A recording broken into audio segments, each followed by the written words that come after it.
तो आज हम बात करने जा रहे हैं अनंत राज के बारे में। अनंत राज एक ऐसा स्टॉक जो काफी न फरमाइश आई थी कि इसका रिव्यू किए जाए। काफी सारे इन्वेस्टर ने पूछा था।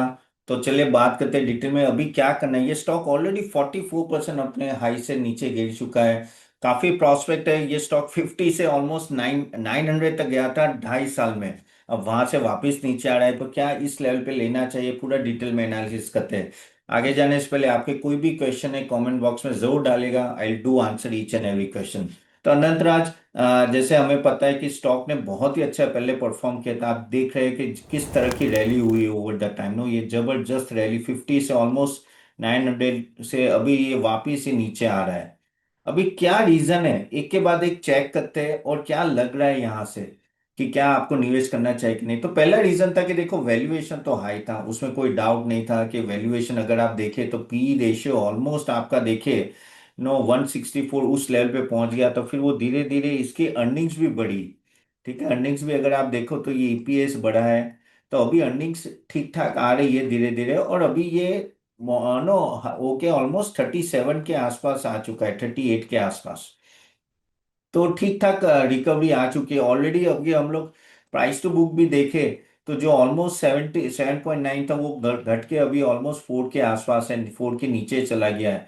और दूसरा ईवी बाई ईबिटा भी देखे तो ये भी ऑलमोस्ट 68 का ऑलमोस्ट 28% नीचे आ गया। तो वैल्यूएशन काफी हद तक नीचे आया है। जो ये ड्रॉप आया वो क्या रीजन था, वो भी अगर देखे तो अभी बीच में वापिस एक सेलिंग हुआ था, क्यूआईपी डाइल्यूशन हुआ था। और डाइल्यूशन में क्या हुआ था, प्रमोटर ने अपना स्टेक ड्रॉप किया था ऑलमोस्ट, अगर आप कह सकते हैं तो 60% से ऑलमोस्ट 57% वो ड्रॉप हुआ था। और उसके वजह से वन ऑफ द रीजन था कि ये स्टॉक में अच्छी खासी सेलिंग प्रेशर आया था। अगर अगर शेयर होल्डिंग पैटर्न देखे तो ये आप देख रहे हो, पहले 60 था और ये सितंबर में 60 था और अक्टूबर में 57। तो ये जो 3% का जो ड्रॉप आया, one reason is that also कि भाई प्रमोटर ने माल बेचा थोड़ा। ठीक है, लेकिन वो लोग बोले कि भाई ये कुछ ऐसा नहीं है कि भाई हम लोग सेल कर रहे हैं, दे नीड सम मनी है ना, वहां से वो actually they taken out from here. और एक रीजन जो आप कह सकते हैं कि ये क्यों गिरा है, कि वो है no at the end of the day जो निफ्टी रियलिटी है। देखो अभी भी ये स्टॉक हम लोग बोल रहे हैं कि डेटा सेंटर के लिए क्वाइट फेमस है, लेकिन अभी भी 95% जो इनका रेवेन्यू आता है वो रियलिटी स्टॉक से, रियलिटी सेक्टर से आता है। अगर हम देखें और वो उसके वजह से अगर आप देखें ना तो वो रियलिटी सेक्टर थोड़ा डाउन था। ये देखिए यहाँ आप ऑलमोस्ट कह सकते हैं रियल एस्टेट 96% है और ये बाकी सब है। तो डेटा सेंटर की जो हम लोग बात करें कि आगे जाके हुए तो ये 5% से हमें देखना पड़ेगा आगे जाके किस तरह से ये 15-20% मूव होता है कि नहीं, क्योंकि वहां मार्जिन अच्छे हैं। अगर मार्जिन अच्छे हैं तो आगे जाके ये प्रॉफिटेबिलिटी में बेनिफिशियल होगा। अभी रियल एस्टेट डाउन है तो ये भी डाउन है, और ऐसा नहीं कि इनके पास प्रोजेक्ट्स हैं, प्रोजेक्ट्स काफी अच्छे हैं, लेकिन बहुत कम रियल एस्टेट कंपनी जो डेटा सेंटर तरफ मूव हो रही है। Anantraj is one of the leader in that. क्यों नो डेटा सेंटर की मूव हो रही है, लेकिन क्या होता है कि बहुत टाइम आप जब आपका प्राइस बहुत बढ़ता है, यानी अच्छा खासा बढ़ा, जैसे मैंने बताया कि ऑलमोस्ट आप देखिए 50 से 900, यानी कितना हुआ, ऑलमोस्ट 8 गुना भी नहीं, ऑलमोस्ट 20 गुना हुआ। ठीक है, तो वहां से थोड़ा ये करेक्शन फेज में आ गया है ऑलमोस्ट 1 साल से।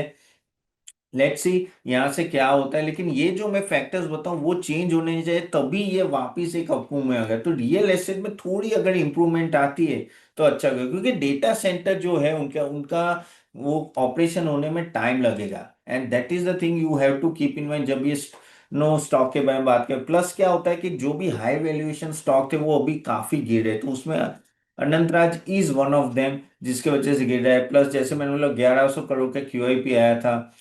ऑल्सो क्या है कि इसका और एक जो इशू रहता है ना वो है कि भाई जो इनका आरओसी है, आरओसी अगर हम लोग बात करें तो कितना है, ऑलमोस्ट आप देखिए अनंतराज का 4 के आसपास नहीं, ये रहा सॉरी 11 के आसपास है। ये थोड़ा अपमूव होना चाहिए क्योंकि ये बहुत ही कम है।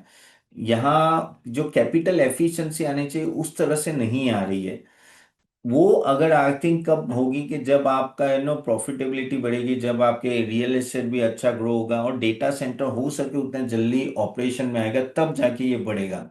और कोई दिक्कत नहीं है, ये सब स्टॉक्स के जो मैं रीजन बताऊं वो ऐसे के बड़े नहीं है कि भाई जिसके वजह से स्टॉक नीचे रहे। अगर और एक इम्पैक्ट की मैं बात करूँ तो डीप सीक, जैसे आपको पता है, देखो नॉर्मली डेटा सेंटर जो बनाने की बातें चल रही है जिसमें अनंत बहुत आगे है, जो आगे जाके बड़ा मेजर पार्ट उनका बन सकता है 2-3 साल में, शायद वो 20% उनके रेवेन्यू का हो सकता है। लेकिन डीप सीक जो चाइना ने एआई डेवलप किया था, अब डेटा सेंटर आपको पता है कि एआई के लिए काफी यूज होगा।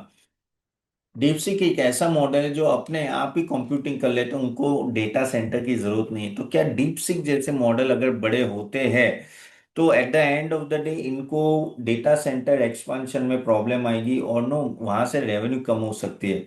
इनका टारगेट है कि ऑलमोस्ट 117 मेगावाट बाय 2028 वो करेंगे, तो उसके लिए वो हाई कैपेक्स और लॉन्ग जेस्टेशन पीरियड होता है।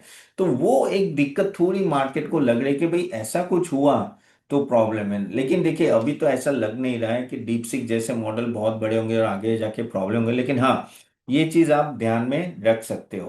तो अब मैनेजमेंट क्या बोले, क्या ये यहाँ से चेंज होगा कि नहीं होगा? तो मैनेजमेंट बोल रहे कि भाई हमारा, अगर आप Q2 का रिजल्ट भी देखो तो मार्जिन और वो सब इम्प्रूव हो रहे, ओके।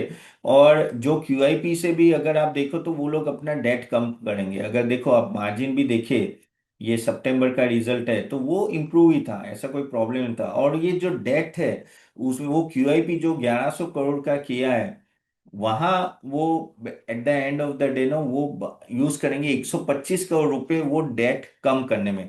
तो इनका जो डेट टू इक्विटी रेशियो अगर हम लोग देखें कितना है, तो डेट टू इक्विटी देखो 0.13 है, तो इतना बड़ा नहीं है। तो वो भी आई थिंक वो और जाके ऑप्टिमाइज होगा। तो मैंने भी ये बोलिए कि वो जो फंड यूज हो रहा है वो उसमें यूज होगा। अगेन जो एक्सपेंशन है डेटा सेंटर का, जो एक्सपेंशन है वो जैसे मैनेसार में नो 21 मेगावाट का करने वाले, और पूचकुला में 7 मेगावाट, सोनीपत में ऑलमोस्ट 20 मेगावाट, वो ऑलरेडी स्टार्ट हो चुका है। लेकिन उसके रेवेन्यू जनरेशन आने में थोड़ा टाइम लगेगा। प्लस वो नए गुड़गांव और दिल्ली के भी नए नए प्रोजेक्ट्स ला रहे हैं। तो मैंने तो ऐसा बोला कि भाई ये जो प्राइस फॉल है तो उसमें कोई ऐसा कोई रोल नहीं है, और eight the end of the day कोई एक बड़ा रीजन नहीं है। लेकिन हमारा एग्जीक्यूशन और कैश फ्लो और एक्सपेंशन में काफी हद तक यहाँ फोकस है। तो आप देखिए कि वैसे कोई प्रॉब्लम नहीं है, बस मेन है कि रियल एस्टेट डाउन है और डेटा सेंटर में टाइम लगेगा। अभी क्या है कि आप स्टॉक को इतना बड़ा बना दे तो तब जाके वो उसमें एक सेलिंग प्रेशर आ जाता है, तो वही एक सेलिंग प्रेशर दिख रहा है। अभी यहाँ से क्या लग रहा है, क्या यहाँ से चेंज हो सकता है? तो देखिए और किस क्या होगा तो ये स्टॉक आगे बढ़ेगा कि ये स्टॉक वापस ऊपर के लेवल पे जाएगा। तो पहली बात तो उनका जो ROE ROC, मेन ROC की मैं बात कर रहा हूँ कि वो जैसे मैंने 11 बताया वो 15 के आसपास जाए तो एक अच्छा लेवल होगा कि जहां से आप कह सकते हैं वैल्यूएशन अपग्रेड मिल सकता है।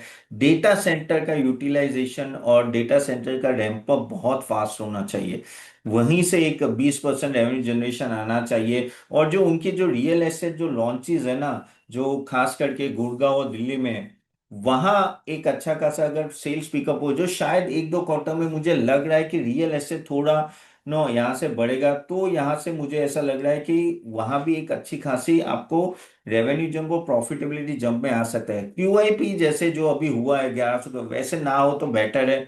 और धीरे धीरे सेंटीमेंट मुझे लग रहा है कि ये जो अक्टूबर टू दिसंबर का जो रिजल्ट है वो ठीक ठाक आ जाता है, तो आई थिंक नेक्स्ट टाइम इनके लिए नो जनवरी टू मार्च अगर क्वार्टर रिजल्ट अच्छे आने लगे तो ओवरऑल मार्केट सेंटीमेंट अच्छा होता है स्मॉल के और मिड कैप को, तो ये स्टॉक भी भाग सकता है। अगेन गाइस आगे जाने से पहले जस्ट डिस्क्लेमर, यहाँ जो भी मैं बात करूँ आपके सिर्फ नॉलेज के लिए, मेरा यहाँ खुद इन्वेस्टमेंट नहीं है। हाँ हमारे क्लाइंट्स क्या तो स्मॉल केस या तो हमने रिकमेंडेशन दे हो चुके होंगे, या ऐसा कुछ हो सकता है, या क्लाइंट के पास स्टॉक हो सकते हैं, ये सब जो मैं मेंशन करता हूँ तो कृपया वो ध्यान में रखिए।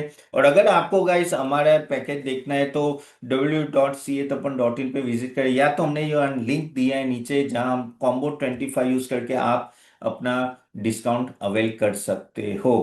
तो गाइस अनंत राज के बारे में आप बोलो कि फाइनल आपका टेक है। अनंत राज मुझे ऐसा लग रहा है अभी वैल्यूएशन ठीक ठाक हो रहा है, लॉन्ग टर्म स्टोरी इंटैक्ट लग रही है। हाँ लेकिन आप अगर निवेश करते हो तो अपने फाइनेंशियल एडवाइजर को पूछ के निवेश कीजिएगा। ठीक है, तो चले यहां तक रखते हैं गाइस, और do like it and share it to everyone. और आपके कमेंट्स जरूर डालेगा, I will do answer that, और हमारे प्रोमो कोड का बेनिफिट जरूर लीजिएगा। So thank you very much guys, see you then, bye.